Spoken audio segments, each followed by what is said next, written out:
International Midwife Day 2022. 5th of May for every year na day when United Nations don tanda to hail midwives all over the world for the ogbonge work dem dey do on top mama and pikin. Midwife na man and woman wey dem train to help pregnant women born pikin. The theme for this year na 100 years of progress based on this year International Confederation of Midwives don sama 100 years. TMC tori pipo come waka go School of Midwifery for inside University of Benin Teaching Hospital to do talk with FAS Sebame wey be Deputy Director, Midwifery Education and HOD Principal School of Midwifery for UBTH on how the school dey train persons to be midwives. TMC come still waka go talk to J. Justina wey be Clinic Manager Antenatal Clinic for UBTH and Aizeboje Margaret wey be Chief Nursing Officer Labour Ward for the Department of Obstetrics and Gynecology for UBTH to yarn us how dem dey save mothers and newborn babies every day. We train midwives. We train nurses who have already qualified and registered as nurses. They come in here for the 18 months course. We also train midwives coming directly from secondary schools for 3 years to become basic midwives. So we train both post-basic and basic midwives. Now, who is a midwife? A midwife is a person, a head personnel, who either has gone through nursing and is registered as a nurse, or is just coming from secondary school and is passed through all the processes, all the courses, as contained in the curriculum from National Military Council of Nigeria. There are 2 streams now, post-basic and basic. But the post-basic is an 18 months course, while the basic is 3 years course, after which they qualify as midwives and are registered by the National Military Council of Nigeria, and they are licensed to practice as midwives in Nigeria and in any part of the country, even the world. Midwifery is a specialty area in nursing, very interesting because it involves the care of the mother during pregnancy, labor, and even after delivery. It also includes the care we render to the baby. The pregnant women, we know that period of pregnancy, they are in a very sensitive situation and they need special care. So these midwives are so trained to care for them during pregnancy. They come in as registered as booked for the antenatal care, give them advice on how they can live a healthy life in pregnancy, how they will conduct themselves, how they will avoid illnesses and disease conditions, how they should not lift weight, they should not wear high heels, how they should attend clinic regularly, generally, and even examine them to ensure that the babies are growing adequately, as expected. And then during delivery, we tell them what to expect, and the midwife will be by their side, even in labor, to monitor their labor, to monitor contractions, monitor the condition of the baby and the mother, to ensure that the mother delivers a live and healthy baby after labor.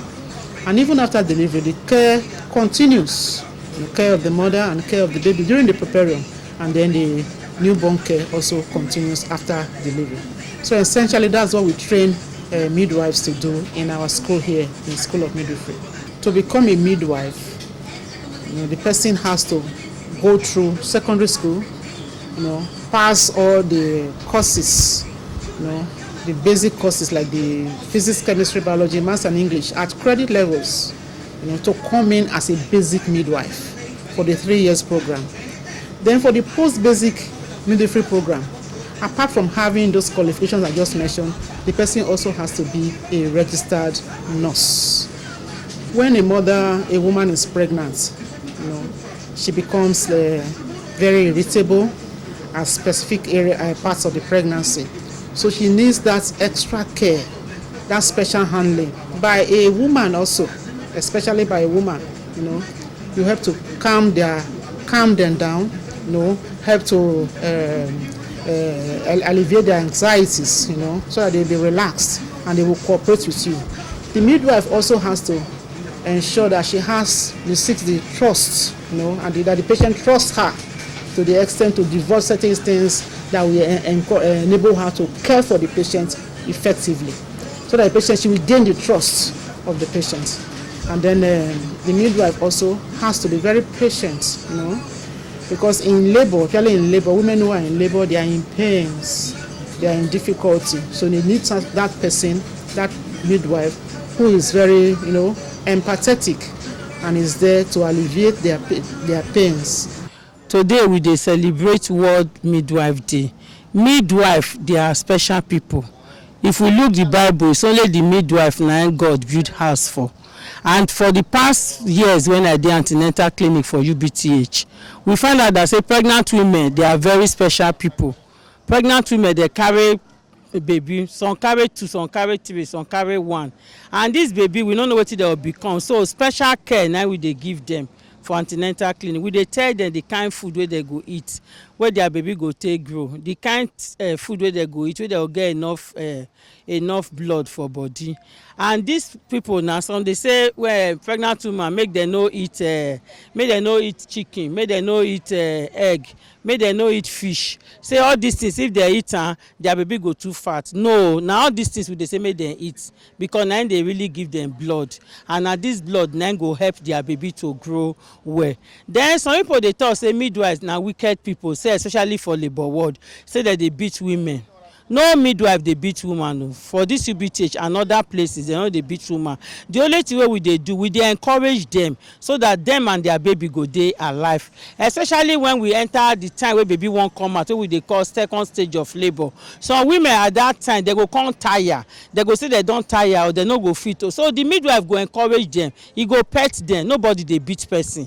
He go pet them so that make their baby no suck water, make their baby come out alive, and make their baby cry. Some of us, we don gain so many things. Say children wey we deliver later in years, these children come become better people in the society. Their mama go say, I see the nurse wey take your delivery. So now that one na be the joy wey we dey get. So we dey encourage everybody, say if you get belle, make sure say midwife dey wey dey take care of you, so that mother and baby go dey alive and we go have a healthy baby. I'm glad that today na midwife day. Midwife na very important person for our society. If midwife no exist, na be say for woman and man to live and survive, e no complete.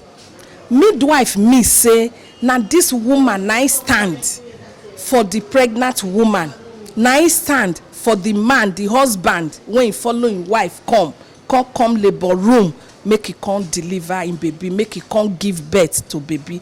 Every work when it concern to deliver baby for inside labor room and to take care of this baby that immediate time, na hand of midwife na in dey. So if midwife not dey there, the work e no go correct, because so many things go dey miss. Who no be midwife, e no go fit do the work of a midwife. Very interesting experience, because you just see woman when they come, even from their waka, now you go know say this woman e don due to born a baby. So when e come like that, and you know say that stage not be stage when they smile or they dance, their mind, their thought don be into two. So when they come like that, the welcome me alone na go first give them peace of mind, say they dey the right place, and that as they come with their baby and person wey follow them come, they are welcome and they are accepted.